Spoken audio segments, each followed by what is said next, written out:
I went into electrochemistry to investigate more sustainable solutions to society's energy needs and support marginalized scientists.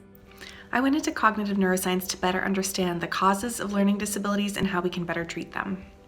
I went into neuropharmacology in hopes of identifying novel therapeutic targets for Alzheimer's disease. The reason I went into science truly is because of my mom. She was a chemist and a scientist and a great role model for me. I became a neuroscientist to investigate how stressful situations lead to major depressive disorder. I went into gliobiology for my mom, who has multiple sclerosis, so that I could help understand the mechanisms behind demyelination and remyelination. I went into neuroscience to understand the causes of neurological diseases. And I went to cancer immunology to identify better ways to treat cancer patients. I went into viral immunology to understand our immune response and identify novel immunotherapy.